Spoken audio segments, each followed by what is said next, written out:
Like it was after, and I should have looked a little bit more closely. I was like, oh. So the title should be Daniel Deronda, The Ending. And yes. And I have a lot of ideas about what we can talk about how sometimes maybe it's better to watch the movie than read the book. Like, I know they always say it's better to read the book than watch the movie, but in this case, I don't think I want to read that book, to be honest with you. Yeah, it is certainly available online free of charge, but not everybody wants to read it. And I have not read it. I mean, I started to see how it was written, and I just don't like her style that much. So, to be honest with you, like just after I watched it and getting an idea of the type of themes in the book, I'm like, I'm not the largest fan of that genre. If I was taking a class and I needed to know more about Daniel Deronda, like, then yes, of course I'd read the book. But just for my own reading pleasure, I don't plan on reading George Eliot. Yeah, she's not my favorite either. So I guess we agree on that. But in any event, could you look it over? I have tried to sort of edit it a little bit so that it says Daniel Deronda, The Ending. We talk about George Eliot's novel, Daniel Deronda, and its influence. Oh, I thought I changed that. Here's what. I mean, so I'm still getting there, so no panic. Like, okay. Oh, and then it says this discussion is with Julia Hanna about the ending. So I think maybe it is okay. Do you think it's okay? I'm still trying to get there because the computer's going really slow this morning. It's just not going fast like I want. Okay. Let me look. Okay. All right. Whoops. Mute. Okay. So. Okay. Daniel Deronda. It looks okay this time. Everything, like, let me just read the description. Okay. Everything looks fine this time. Like I said last time, I just realized after I shared it. So I should have looked a little bit more closely, but then I looked at it towards the end and I was like, oh, that was it.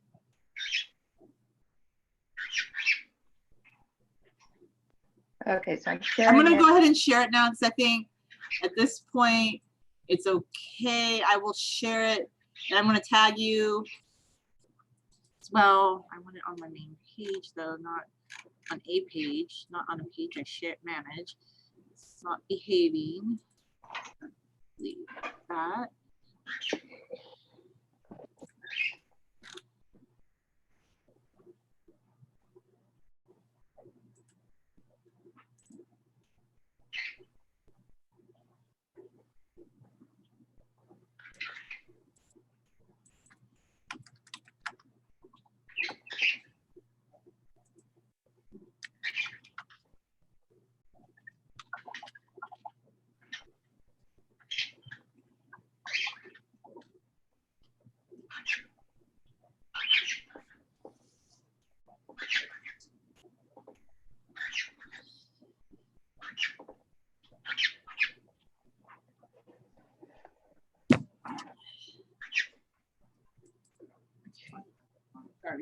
Anyway, so I went ahead and shared it on our main Facebook pages, and I will also share it as we're talking on my blog page because I feel like maybe sometimes that helps with a little bit of traffic. So once in a while, I'm not sure, but I feel we get a few new views out of that sometimes. Yeah, sure. Anything that works, you know, anything helps. I'm still, okay, I know everybody, like there's people that love Twitter. I'm just going to mention this lately. I just don't know like what it is about Twitter. I'm just like not interested in like doing much with it anymore. I feel like I used to, but I just, no, because I kept thinking about it again. I'm like, I have Facebook. I get it. Some people go on Twitter, but I just don't feel like, no.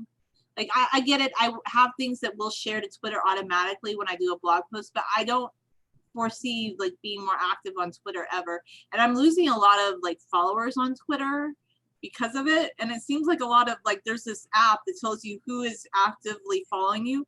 A lot of people following my account are people that haven't even been active on Twitter in years.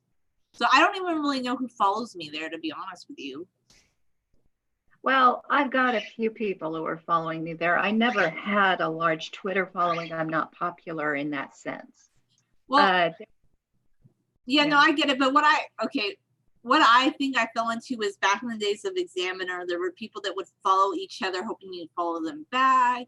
And it just seemed like this reciprocal thing. So I don't feel like I have like a built-in audience on Twitter. I mean, I could try again, but I kind of have given up on them. Whereas with Facebook, I feel like on my Facebook page and a little bit to some degree on Instagram, I actually do have people that are organically interested in what I'm posting there.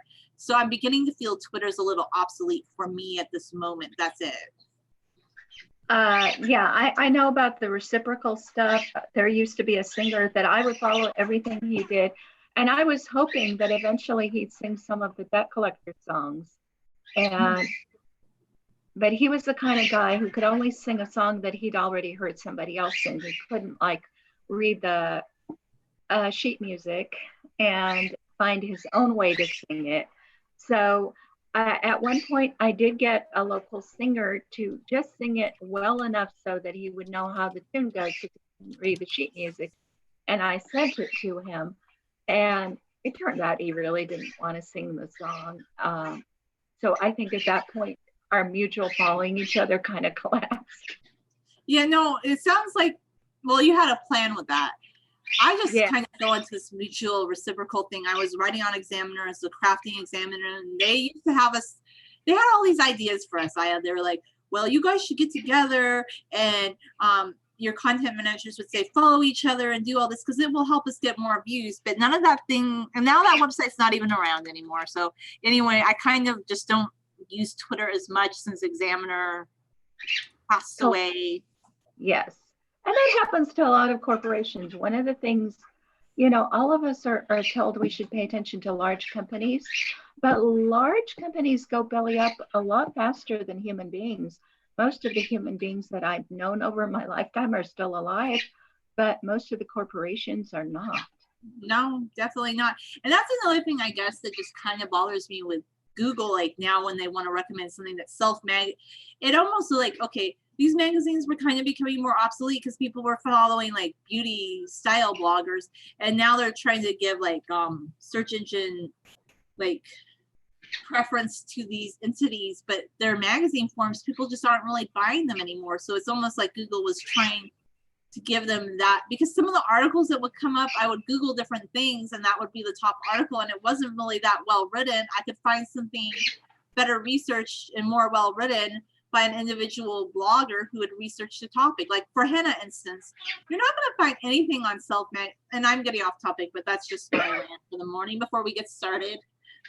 No, go ahead and talk about henna. I'm going to get something to drink. Okay. So this is the thing that really bothers me about henna. They still will not talk about henna in mainstream beauty industry.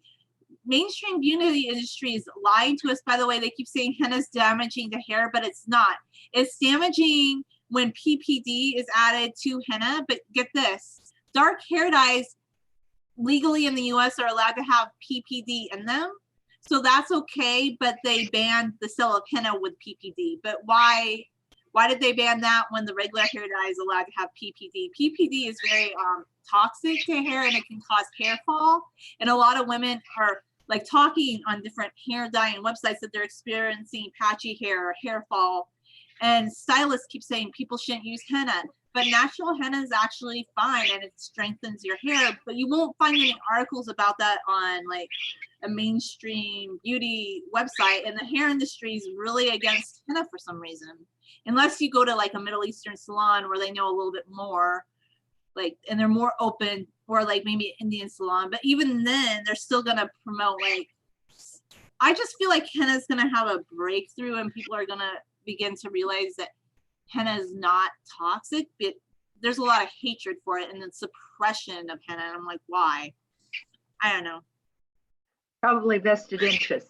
But okay, you have now seen the entirety of the Daniel Deronda series. Now, would you like to share your fresh impressions of the ending?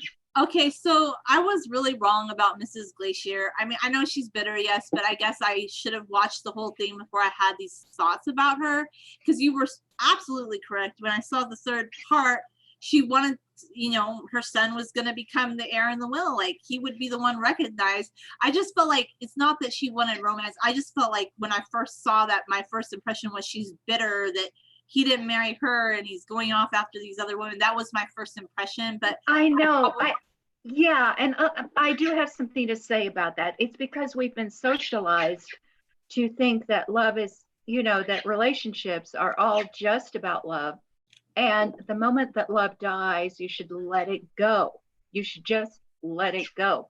We have been socialized to think that. That's why the divorce industry is so strong in this country. But there are some other issues. I'm not saying people should stay married because they have children or anything like that, but there are other issues that make that are actually more important than necessarily the romance. And oh no, like she wanted that position for her sons, because you're absolutely right. I just wasn't seeing it because I was like, what is up? Like, I guess if I would have read it and thought about it a little bit more, maybe I could have had more distance, but it just seemed like, oh wow, she's so bitter. He doesn't want to be with her. Like, this has happened to other women, but of course they want to secure the position of their son. It makes sense. It makes perfect legal sense. Like, yes, definitely.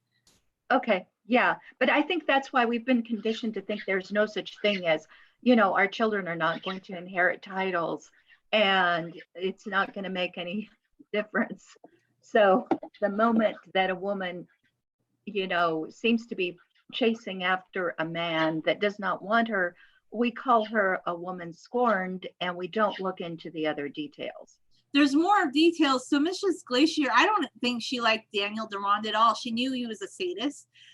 I just didn't get to see. Not Daniel Deronda, but not Daniel Deronda. Grand Court. I'm sorry. Grand Court. I missed Grand Court. She knew that Grand Court was a sadist. She knew all these things about him. Yes. But at the initial encounter, we kind of think, oh wow, like, because we haven't seen that part of Grand Court yet.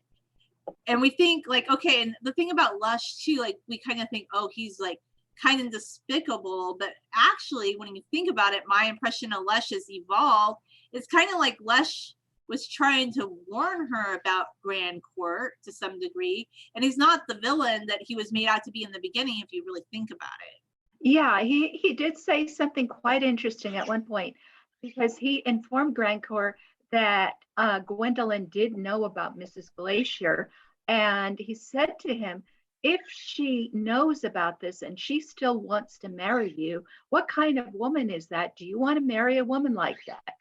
And, which is a quite reasonable thing to say. Yeah, exactly. But Grand Court didn't care because he thought he could. It was a game to him. He was, after you watch the whole thing, he was the actual narcissist. He wanted that power from her to subdue her. Like, he wanted to break her spirit.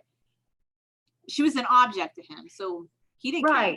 And what they say about narcissists is they do look for certain weaknesses in people. Gwendolyn had those weaknesses. So he saw that, yes, she was not an upright woman. If she had been a completely upright woman who never did anything wrong, who was, who if the moment she finds out there's another woman, there are children involved, she just steps aside. That's what a so-called good woman would do. And he didn't want a good woman. He wanted a woman he could manipulate. Yeah, he wanted, and he actually, I think, in his illusions of grandeur, he thought that she was going to be the same as him, that she was going to be cunning and they were two of a kind. And it just seems like he had this like illusion of grandeur, and that she would kind of, I almost felt like, I could be totally wrong, but I almost felt like she kind of thought that, oh, it's funny. Like he was kind of jealous of her interest in Daniel Deronda, but I think this is the impression I got from it. It's almost like he kind of delighted in the fact that she might be stringing him along a bit, like getting him interested. Yeah. I mean, yes, he thought, here's someone who's trying to fish for me as if I were a big fish in the ocean. She's going to catch me, but I'm going to catch her and she'll be so sorry she did that. Yeah.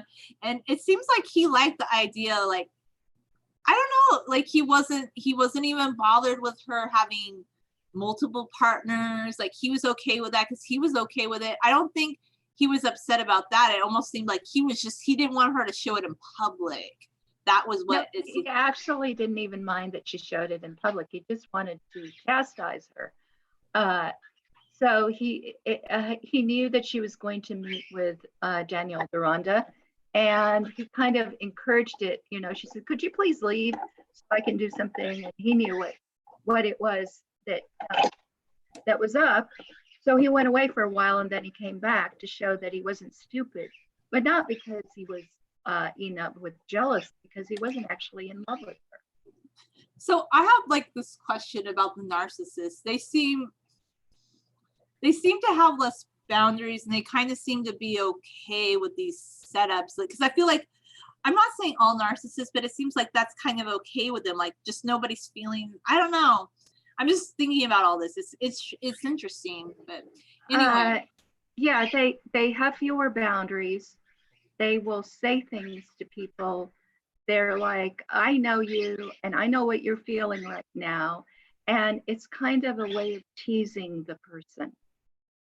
It kind of makes them gaslighted a bit. Like, it kind of makes her think, oh my gosh, he must be right. And right, because they are aware of our weaknesses. All of us have weaknesses, each person a different one, but what they will search are people with the kind of weaknesses that they can manipulate. And if somebody refuses to be gaslighted, that person is never going to have a relationship with a narcissist. Yeah, true. So what was it that you wanted to kind of explore in this ending part of Daniel Deronda? Well, I wanted to hear your impressions. So what did you think about the boating accident, for instance? What did you think about? Okay. Like, okay. My take on that is, I can't really hate Gwendolyn like for what happened, because I don't think it was her fault really. Like, it's not like she just didn't save him, but he's such a sadist. He's such a horrible person after what he did. I don't know. Like, it's hard to say. Like, maybe she should have tried to save him, but I don't really feel like she did something wrong. And I don't think anybody around her really felt that way, because people didn't seem like anybody was really gonna miss him. And like, when the cousin comes and breaks the news, like, no, is anybody gonna miss Grandcourt? Like, was he somebody that? No, and actually it solved the problems of Mrs. Glacier because her son did inherit. It kind of goes back though to this whole George. Everything that happens in this story is not realistic at all. It's so like that term you use, got just all these scenarios, these setups. Like, all of a sudden, the mother, she's been okay with the secret all her life, but she's dying of an illness, and now she needs the son to come to Genoa, Deronda, to tell him the Contessa needs to reveal all this, but she's still okay with her decision. It just seems so overly dramatic. Like, I guess it alleviated. Yeah, and I think Daniel Deronda is just too much of a saint, because if I had a parent who did that to me, I would be pretty upset. Oh, you just wanted to say hi before you died? You know, you didn't want to be in my life, my whole entire life. You abandoned me, and you're not sorry about it? Well, I think he might have been disappointed, but there are some people that just like, well, for myself, like, the overly dramatic part, I don't get. Like, it's just too dramatized. But I never really feel anger. Like, a lot of people say, they will tell me, does this make you feel angry? Anger is not an emotion I feel ever in my life. I feel sadness, but not anger. So some people, maybe not in the way that this was portrayed, but maybe he just felt sadness about how this happened, so he couldn't be angry with her, if that makes any sense. I don't know. I guess. I mean, yeah, that whole thing about how she gave up her son and she gave him to Sir Hugh Mallingers to be brought up as an English gentleman. But then at the last minute, she was dying, so she wanted to tell him the whole truth. Hey, guess what? You're Jewish. It's too dramatic, like the way it happened. Like, if I wasn't expecting it to happen that way. Okay, what I thought was going to happen, I'll just tell you. I thought he would somehow find out he was like the cousin of Ezra or something. I thought it was going to happen that way. he was going to find out that maybe his mother lived nearby. I didn't think it was going to be overly dramatic like that. Like, that was the part I just thought was odd. Like, why did it have to be so dramatized and like, oh my gosh, like, and you have to go to Genoa and now she wants to tell you, but she's still okay with the fact that she didn't tell you.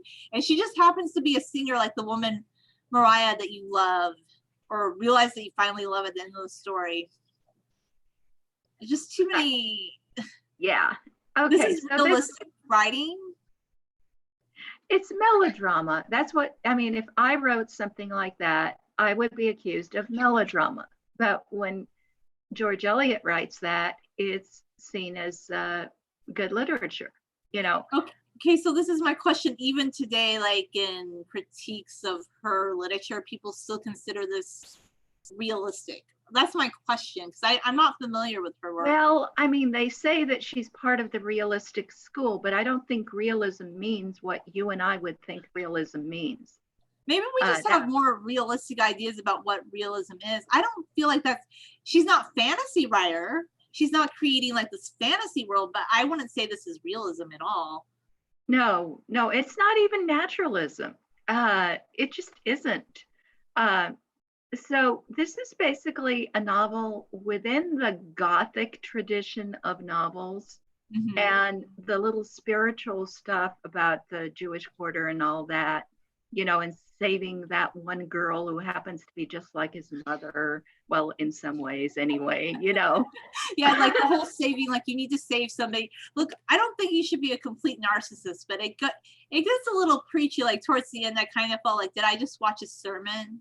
I kind of felt that way. Like I was sermonized too, like the part where Gwendolyn's like, oh, I'm a better person because of you, and I should start putting other people before me. But I don't think people need to go to that extreme, really.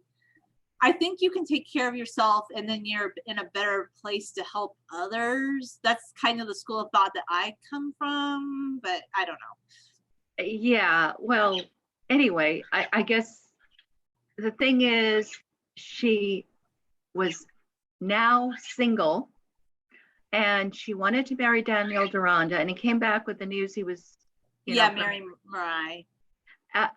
Well, he came back with the news, first of all, that he was Jewish. And she could have been prejudiced. She could have said, oh, well, then forget about that. But she said, what difference does it make? She still wanted him. Oh, of course she wanted him.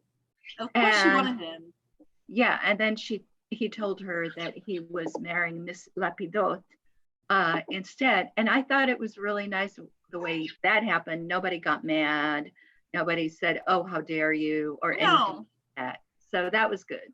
But to me, it makes the most sense anyway. I don't think Gwendolyn, like, it's good that she was open-minded about, yes, the fact he's Jewish, but I don't really think she has any place to even want him, because she decided to marry Grandcourt. Like, she decided to go through with that when she had other options. So she can't really fault him for wanting to marry the woman that was unmarried, like for wanting to go for the person that, I don't know, had all these, I don't think she really had any, like, she wasn't in a position to be upset about that, in my opinion. No, but I mean, it was nice that he didn't say, oh, you're a terrible person. He said good things to her and he meant them. And well, because I don't think she was a terrible person at the end. And I think he was right about that. It gets a little more spiritual than I think is necessary, but I think he actually saw the good in her, and I don't think she was a horrible person. I think she had a lot of growing up to do, maybe. Yeah, that's the general consensus that everybody who reads this story tends to arrive at, and I guess that's true. So there you have it. That's Daniel Deronda. Is there any other aspect of it you want to comment on? Well, Sir Hugo, I know he decides to go ahead and like give his blessing, but I think he is a little bit, even though he loved the Contessa and she was the love of his life, he is a little bit, it seems like he's a little anti-Semitic. He seems bothered by the fact that Daniel Deronda doesn't want to follow in his footsteps and become a great Englishman. It seems like, but that's probably typical for his time period, I guess, for somebody. Yeah, I wouldn't fault him. He put in all this time to raise him as his own. Yeah. he knew all the whole time that this was not his son. I mean, everybody else thought this was his illegitimate son. That was not the case. He was actually adopting a child that was not his at all. He was not prejudiced about, genetic makeup. No, not that part. Yeah. So he wanted to give Daniel Deronda what he thought was the best possible opportunity. And Daniel Deronda turned down that opportunity. So he was disappointed, but I think I can understand that. No, I mean, I understand the disappointment, yes, but I also think at the end of the day, of course he wants to adopt Daniel Deronda because he's the child of the woman that he was passionately in love with, and this was a way to remain connected to that woman, if you know what I'm saying. Like, he was very invested in Daniel Deronda, and yes, he wants the best for him, but this was a way that he could have her since he couldn't have her. But he had a plan. You have to understand, he's a lord. I mean, a minor lord, but he's part of the nobility. He has a hereditary title. Yes. And he is married and has a bunch of daughters, but none of those daughters are going to inherit any of that. No. Okay, so he has invested all this time, all this money, all this expectation in Daniel Deronda because he didn't want Grand Corps Mallinger to inherit the title. Oh, definitely not. No. So what ends up happening is Daniel Deronda doesn't get the title because he goes off to be a Zionist. Grand Corps Mallinger doesn't get the title because he dies before Sir Hugo. So who gets the title? Mrs. Glacier gets her way in the end. So that's kind of, actually, that it kind of works out. And the thing about Gwendolyn and her growing up, that I don't love her in the end. I still think, I don't know, she's very all over the map. I don't love her. I like her a little bit more than I did in the beginning. But at least she's okay with it. She's not like, oh my gosh, I should have had the son. No, she was like, you know what? Everything's the way it should be. Yes. And Gwendolyn never, when the will was read to her and she was told that if she didn't have a son, then that other son would inherit, she said, that's exactly how I would want it to be. Yeah, that's what I'm saying. I'm glad that she was on that side because she knew that was the best thing that should happen. And it is nice that in the end, everything kind of took care of itself and Mrs. Glacier got what she wanted in the end. So I kind of like that. Yeah, I like that. I think that was the best part of it. But I also think sometimes things just take care of themselves. Like my school thought, rather than getting all riled up about something, you can fight for something, but sometimes in the end, things will just kind of work out. Not everything, but sometimes things like that do work out. But she just got luck. That was the luck of the draw in this case, because if he had not gone on the boat, then no, he would have inherited Grand Court. Right. Yes. So that whole boat thing was weird. Actually, the boat was strange, and then I feel like, we just need to go to Genoa. I just feel like in books of this genre, they need to go off and do something, because back then that would be like, I don't know, getting on a jet and going to Tahiti or some far-flung island. Like that was a way to get away, I guess. Like from people in Europe do things like that. It's easier for them than it would be for us. Oh no, it's very easy. I mean, the distance is like going to Northern California from like a little bit less actually. So it's very easy. Some people did do that. I imagine George Eliot knew all those places and had been there, Oh, for sure. I'm sure a lot of this is George Eliot's romanticization of different places and people and ideas that she lived. So now that I've kind of shared my impressions, what did you want to share about the book? Well, I mean, I agree with what you said. And I think it's an interesting book. It's an interesting book to know about. It is, to me, it's just interesting that they call this realism, that this is held up to us as a book to maybe look up to as a writer, so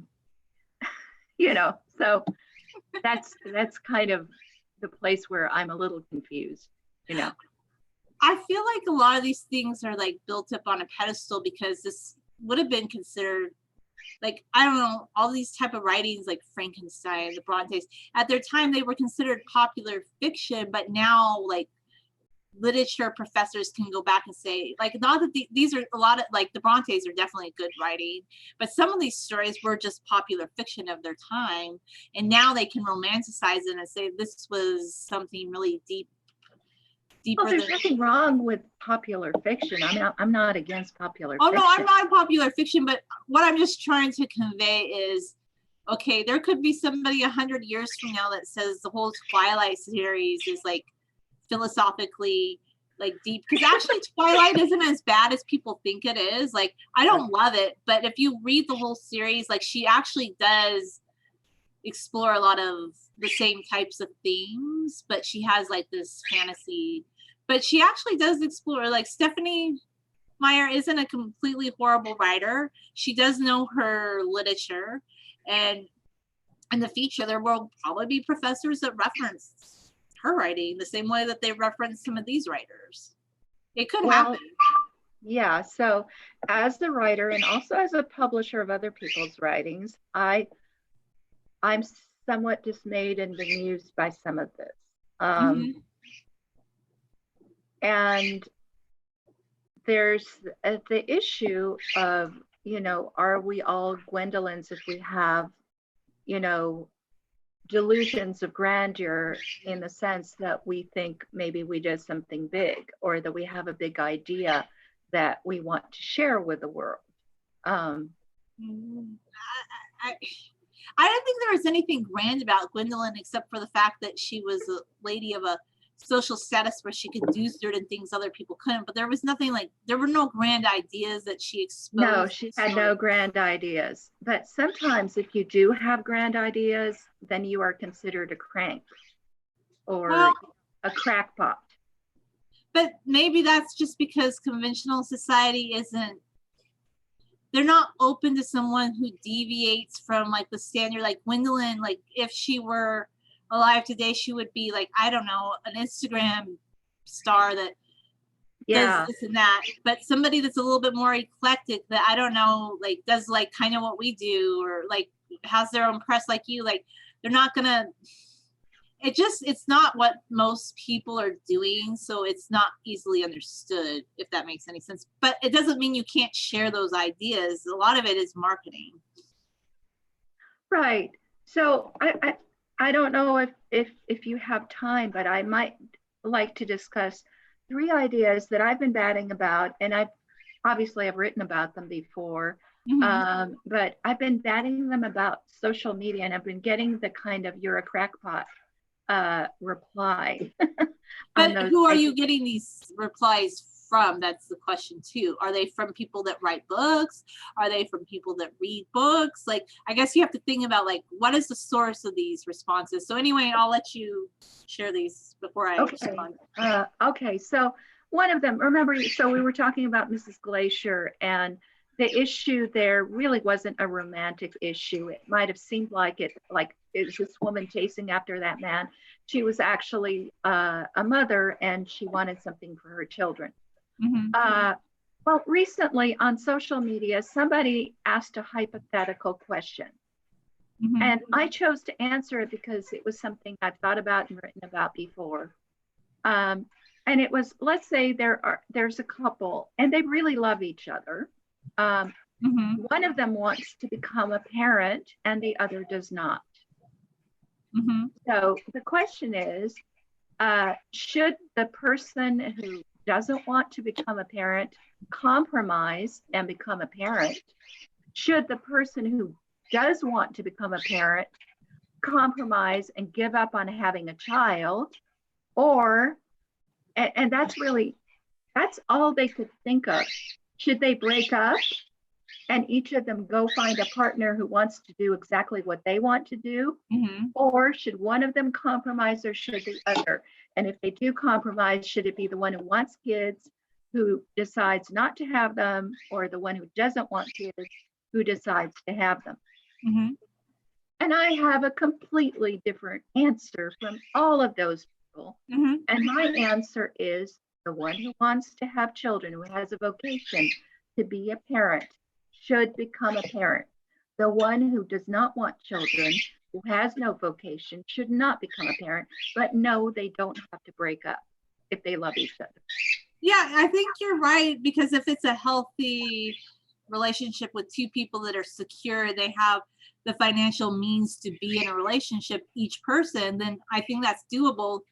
I think in my case, you could do that. I think you just have to understand that that partner is not going to financially support your decision, and you have to have enough income to do it yourself instead of wanting them to do it. And that's the difference. Like, maybe with more educated people that are accepting of any of their relationship and each other, the partner, they would be like, okay, I'll let you have that child, but I don't want to be involved. And I think you could do that in a very open, understanding relationship. And I think you could, right? I think you have a good point. I think you could, but you should have seen what everybody said.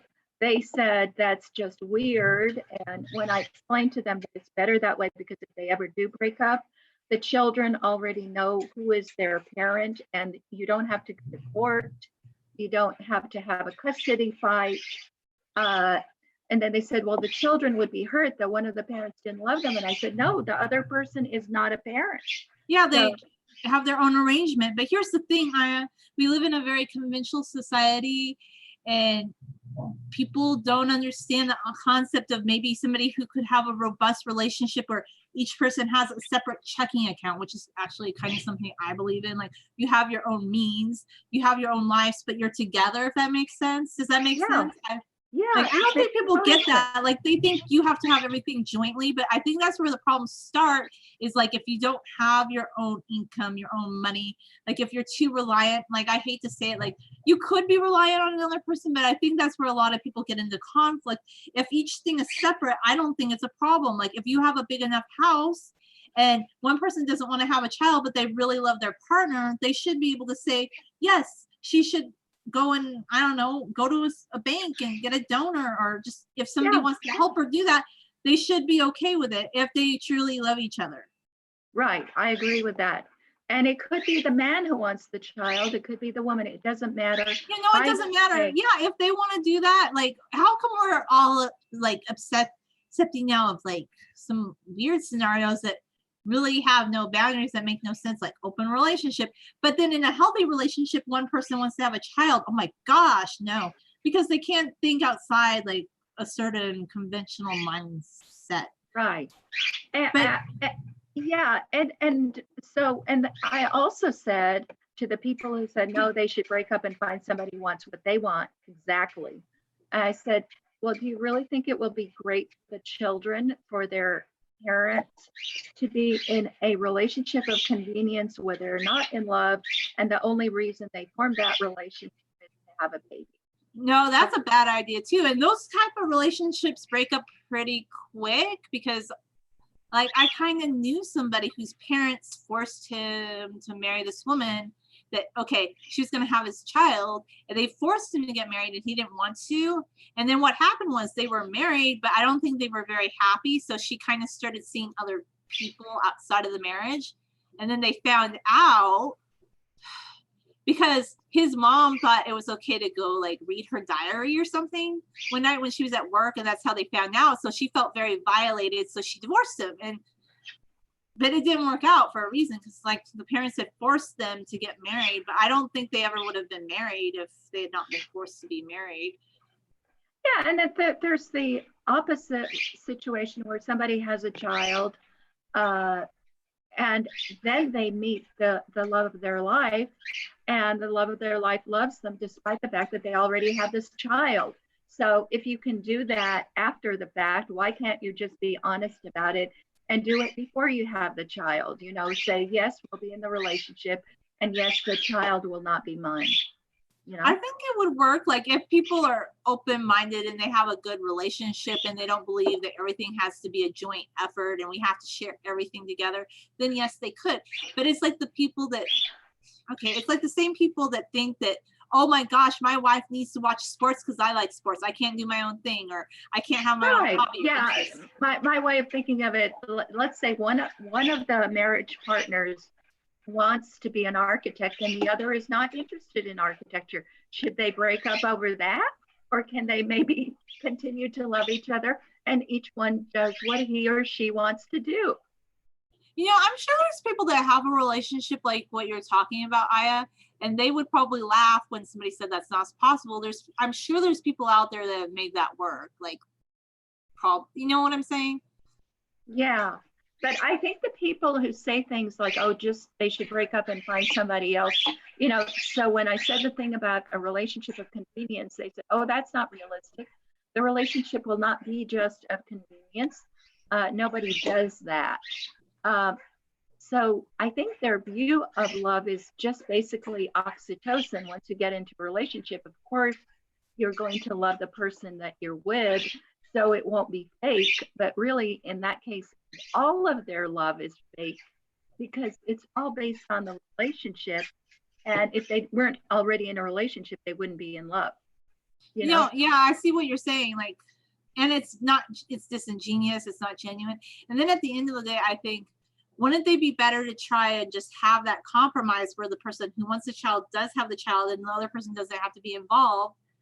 And another thing too, like when it comes to just like, even if it's more of a joint relationship where both people have the child, if one person's more interested in being like doing parenting things and the other one's more interested in working outside the house, I think that's okay too. I don't think both parents have to be heavily involved in every aspect of child rearing either. Yes, Like, I agree. Yeah, like I think that's where we get a lot of social discontent is like, I don't know, my mom, like she was very happy. Like she was a very independent person. Don't tell me that she wasn't. She did so many things. And she like, I don't know, she planted the garden by herself. She did all this like landscaping, housework, like fixing things in the house. She even ended up having jobs later outside the house. So, but my dad, he didn't like do a lot of housework or I don't think I think it's okay if one parent wants to be more involved in the parenting and the other one wants to do things outside that. I think that's okay. It is okay. Did you hear Summer? He was saying, okay. He was agreeing with you. Yeah. But I think one of the problems we have too now is like there's this social pressure that if both parents want to be involved doing things, that's one thing. But I don't think you should have this expectation that both parents have to be equally involved all the time in every aspect of the child's life. I agree. And that's where there are two parents, but there don't always have to be two parents either. And, no. Yeah.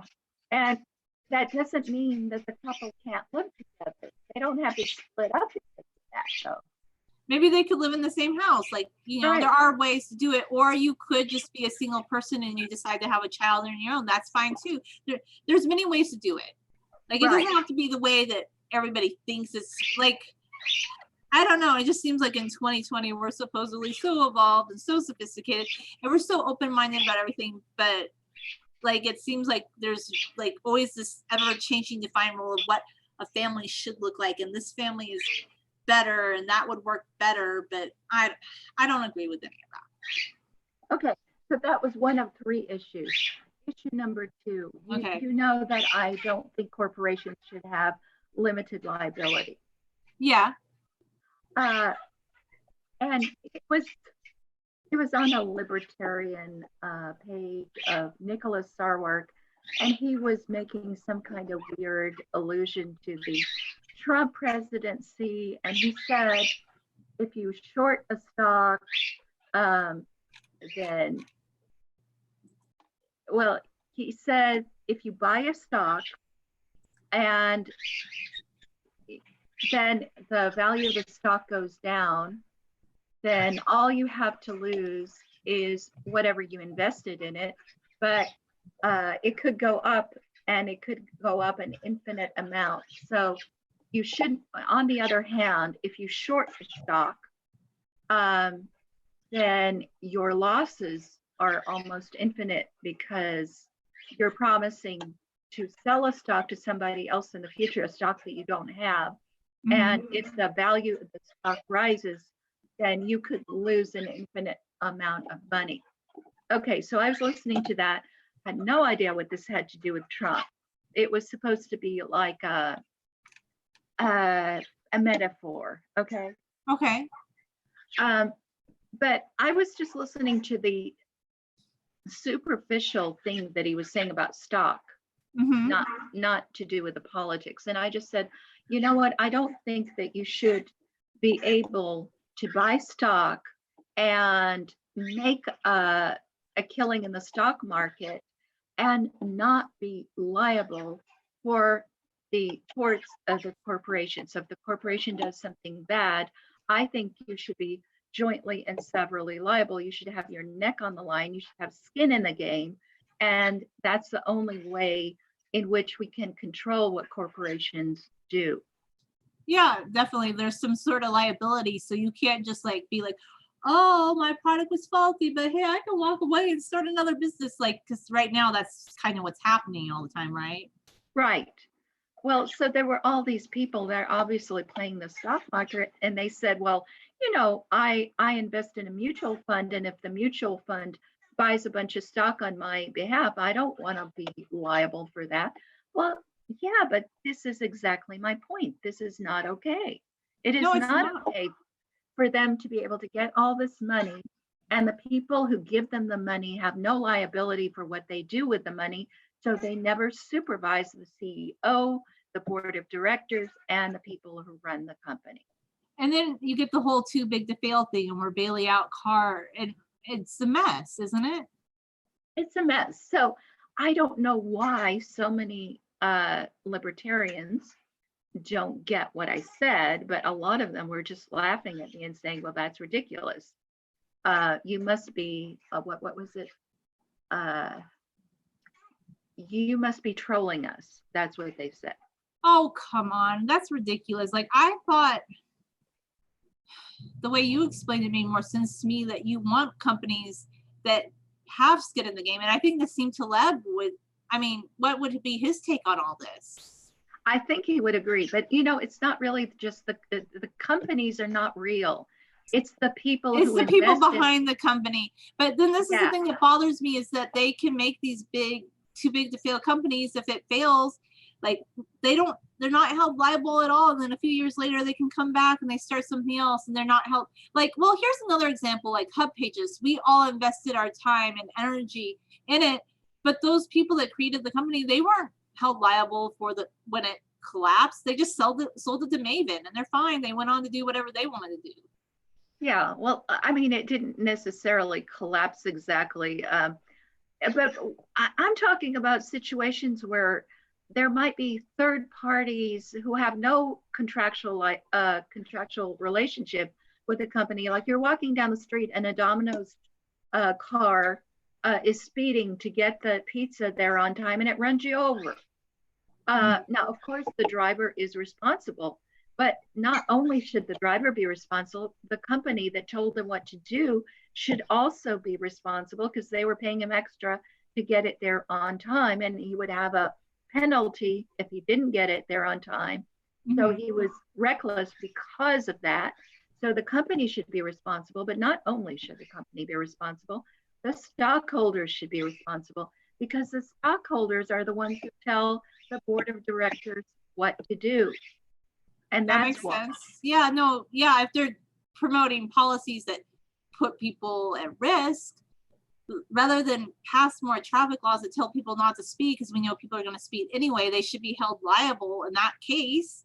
Yes, they should have an economic loss if they're encouraging their drivers to speed to get the pizza there faster. And that's another problem too, is that they're telling the end consumer, oh, that's okay, like your pizza's going to be there really fast, but they don't really explain the liability that creates, and they're kind of absolving themselves from all that in a way, and that's not correct. It's actually creating a kind of communism or socialism within the body politic of the corporation, the way they get money from investors who are not actually going to be paying any attention to what's happening. And another thing about people that play the stock market, it seems like they're just so detached. They don't really care like what these businesses do or if people are hurt. They just want to make money, like, but they don't want any risk. They don't want any risk of any kind. They make money if business loses. They make money if it gains.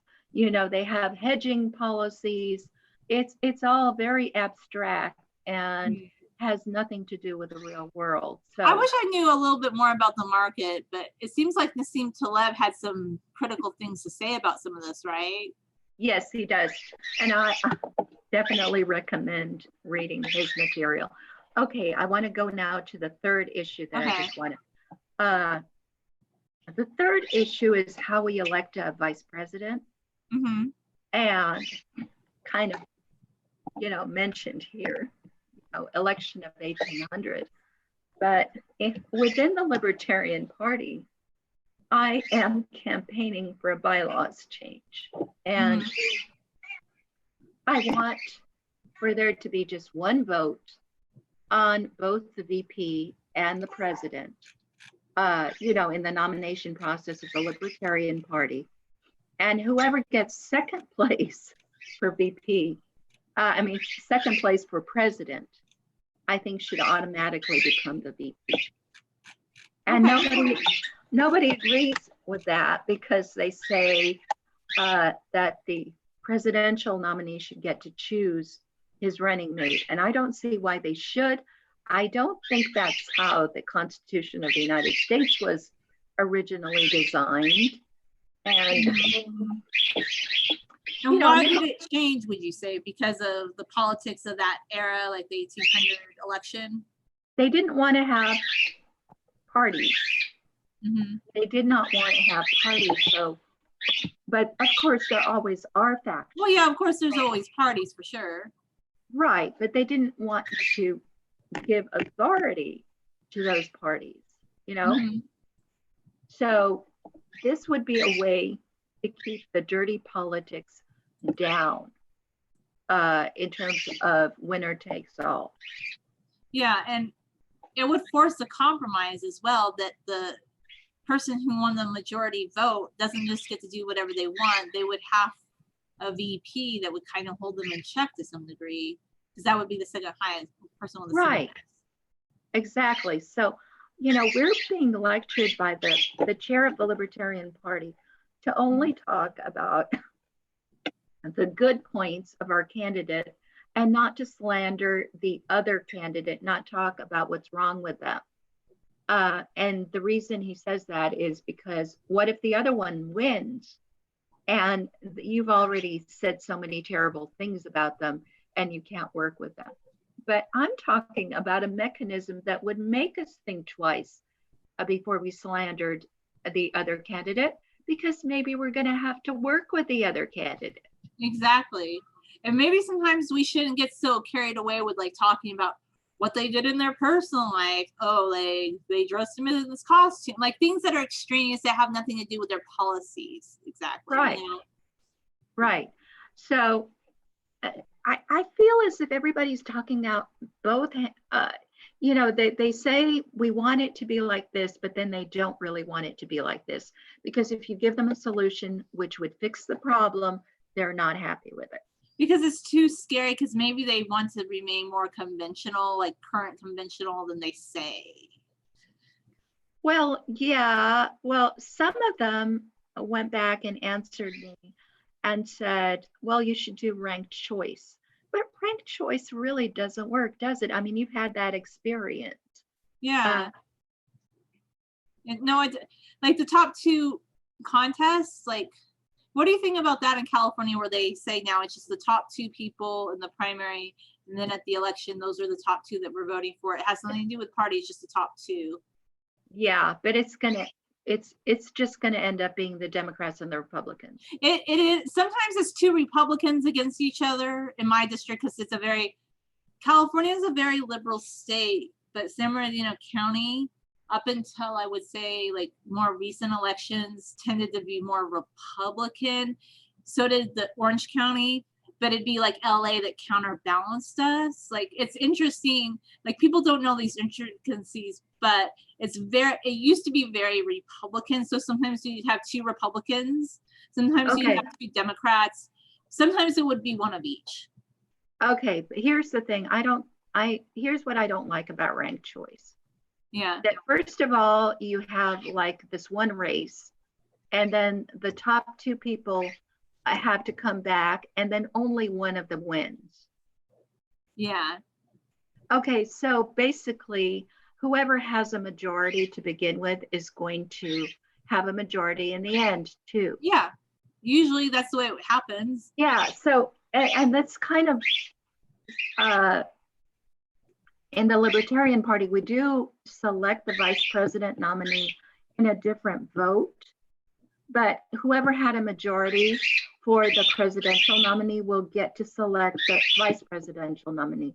What I want is an election system where people who do not have a majority have a say. Mm-hmm.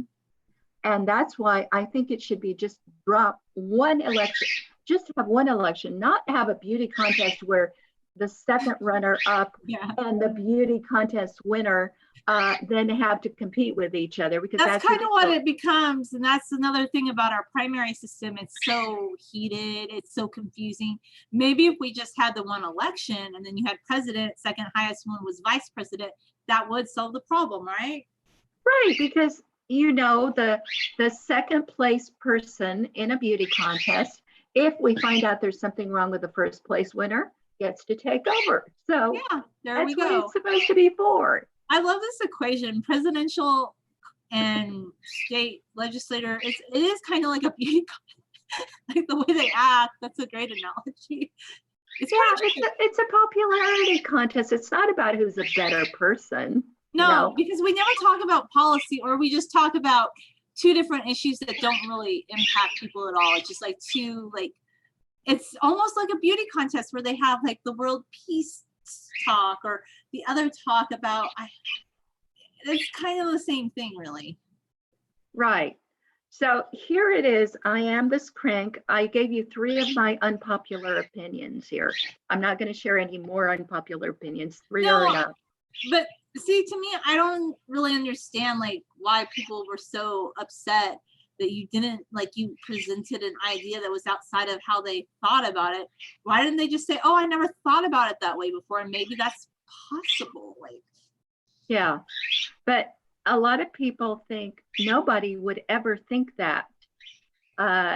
You know, that's like on the parenting one. It's like, you're unrealistic. You're describing a situation. That's not how life works. But life does work that way. It might work that way for people that I think, I hate to say this, are a little bit more educated and more in a more secure relationship where they have an understanding with each other in the beginning. It could definitely work. I think if you're in an immature relationship where you feel like you have to have joint everything together, then yeah, it probably wouldn't work, you know? Right. Okay, so anyway, I'm not saying I'm Gwendolyn, but my novels are novels of ideas. Mm-hmm. And these sorts of ideas are, you know, presented in my novels. I don't know that I'm a particularly realistic writer. I do think of myself as a romantic, but I don't think that there's as much melodrama in my writing as there is George Eliot. No, I didn't find melodrama in your writing. I found sometimes like some of the characters, like Father Horath, were just like, I loved like just his comic ideas sometimes. Like I liked that, but I don't see melodrama in there. Yeah, I mean, not as many weird coincidences, like somebody trying to kill themselves and somebody coming along and saving them, things like that. You know, I don't have that kind of thing going on. Yeah, I think, but maybe too, I guess George Eliot, like she was influenced by her time period, I guess. Is that why there's just so many of these like contrived scenarios? Is that the reason? Because that was what was popular at the time? Yeah, but that's a leftover from the Romantic movement. Mm-hmm. So I think it's interesting that she's not considered a romanticist.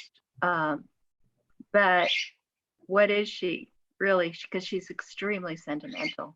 Oh, she's a sentimentalist for sure, but I think maybe people give her more credit because she brings up some ideas that other writers like, well, Jane Austen didn't think about other groups of people in Europe. She just thought about, oh, the somewhat upper class lady who wasn't a man, who had to find another man to marry her to secure like her financial well-being. Like she didn't think about Zionism or anything. But then No. George Eliot doesn't quite get it right either, because she thinks only religious people went to Israel, right? Yeah, I think with George Eliot, there's this conflicted feeling about religion. The fact that liberals of today like the way that she writes and like her ethics about poor people, rich people, things like that, is because she picked up on the sort of socialist kind of vibe that Christianity had. She was brought up very Christian, and while she lost her faith, she didn't change her ethics at all. Yeah, and a lot of people don't, like, they still keep their ethics.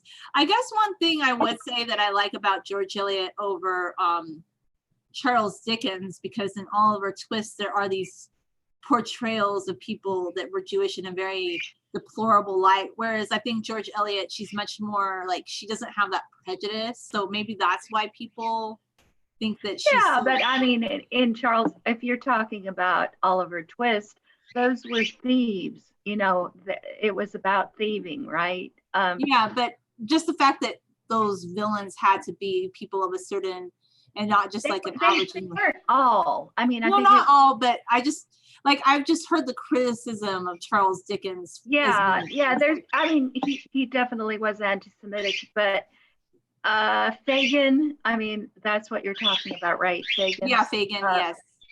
Yeah, there was a little bit of something in him. I mean, all of Dickens's characters have something sort of endearing in a weird kind of way, don't you think? Yeah, I think so. It's been a long time since I read Dickens. I'm just like reiterating some criticisms.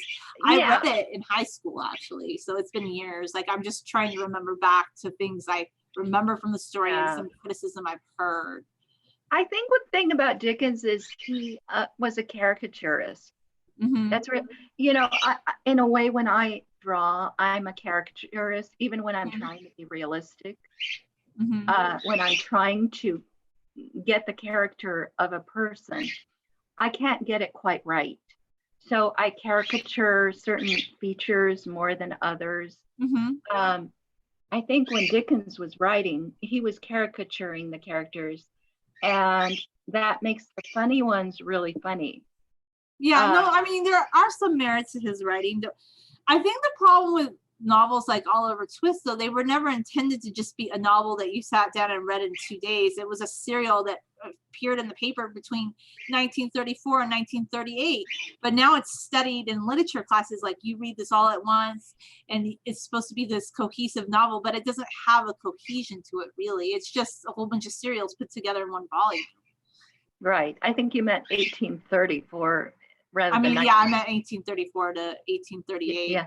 But no, it's not supposed to be like a cohesive novel. That's the only thing about that particular book that I read of his that I think confuses some people when they have to read it for a literature class. They feel like, oh, it's supposed to be cohesive, like, if that makes any sense. I know I'm deviating. A lot of the earlier novels were episodic. Like if you look at Don Quixote, it's really episodes upon episodes and not really a novel at all. Yeah, my dad loved Don Quixote, and then I never read it, honestly. Have you read Don Quixote?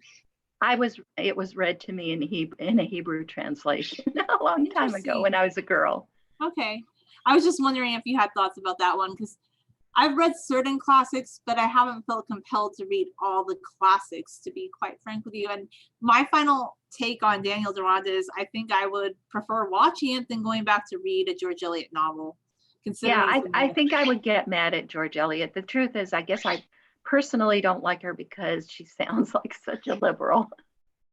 Well, yeah, I do get that. Yeah, she has some of this liberal, progressive, and it's not, I don't know, even that, it's just too, so dramatic. Like, I'm like, really? You go from like, I'm going to commit suicide to singing a Meow Meow song, like 2 weeks. Like, why does the woman have to be, so dramatic, almost committing suicide?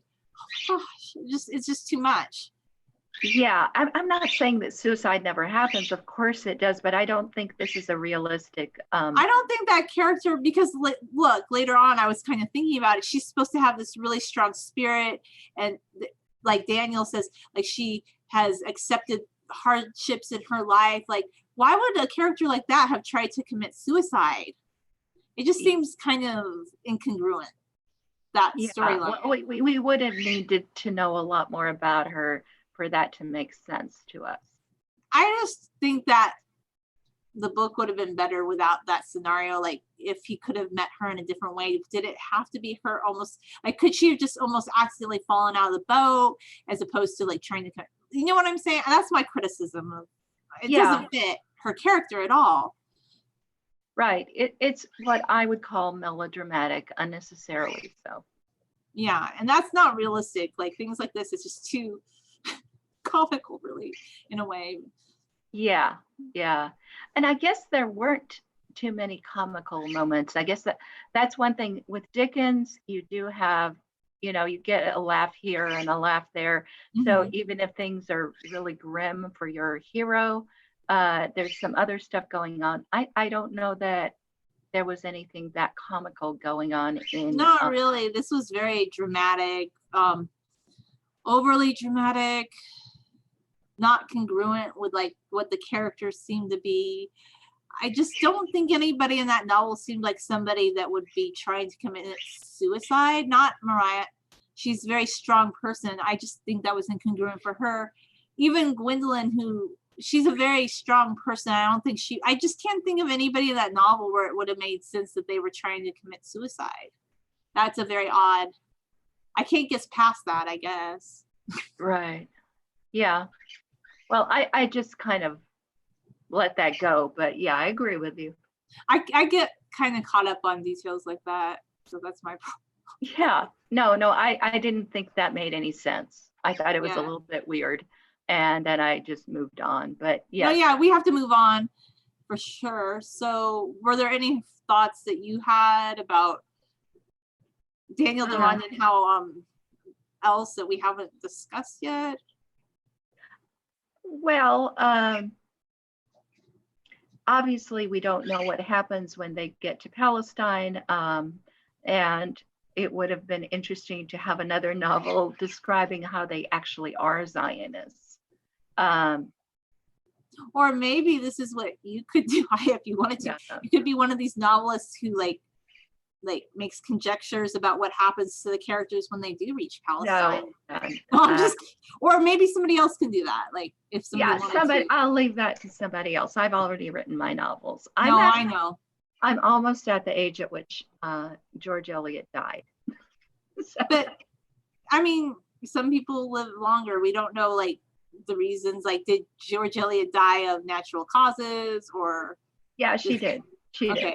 And life expectancy in general, there were people that lived longer, but just the general population did not live as long due to various issues of that time period. So it's not unforeseeable, for an older person to write a novel these days. That's all I'm saying. Yes, it is possible. It's just not where I am right now in my life. So mm-hmm. I have created a number of novels.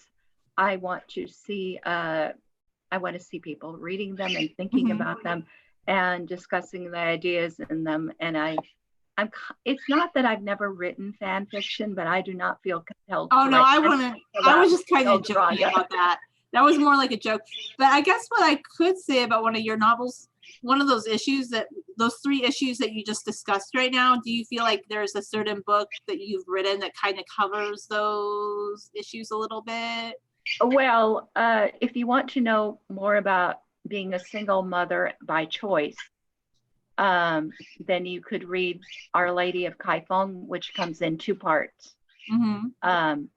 The first part is just called Our Lady of Kaifeng, and the second part is called Courtyard of the Happy Way. So there we have a virgin mother.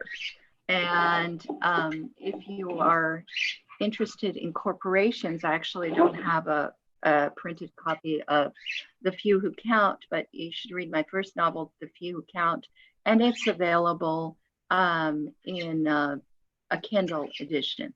Can people get it in a print format? Like, does Kindle give that ability yet? I have not yet designed a cover for it. Okay.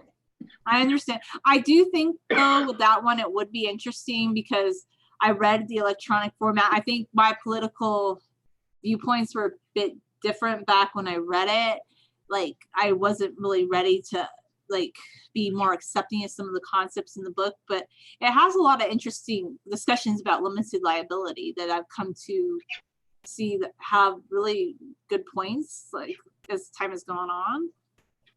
Yeah, and if you're interested, Theodosia and the Pirates, and there are 2 volumes of that, discusses also the life of Aaron Burr and the election of 1800, and that gives you a view of what it's like under the older Constitution, which allowed for the vice president to be the second runner-up to the president. So people could get an understanding of why you would like want to change the bylaws by reading that particular. They could get some background on it, right? Right. And if you are interested in ancient Israel and what it means to be a Canaanite and what it means to be the religious precursor to Judaism, then you might want to read Vacuum County, which is based on biblical stories but told in a very original way. Well, I think that's a good overview of the novels you've written, and people can definitely check those out. Right. So yeah, and hopefully we'll have some commentary on all of this. Do we have well, I've been looking to see if anybody was commenting. I'll check again. Let me see. Let me check. I haven't seen any comments on this particular live stream as of today, but we've had a few people watching. They just haven't made any comments. Okay. Well, I think this might be a good place to stop, and I might later blog about this and include, I think we've had 3 different videos of our discussion of Daniel Deronda. And I'm really glad we did, because I'm also going to include those in a blog post. I'm going to say, if you want to learn a little bit more about Daniel Deronda, but you don't have time to read the book, maybe you can watch our videos and then also watch Daniel Deronda, and you can come back to these videos and comment. Okay, sounds good. So have a wonderful day, Julia. Okay, you as well, Aya. Bye-bye. Bye.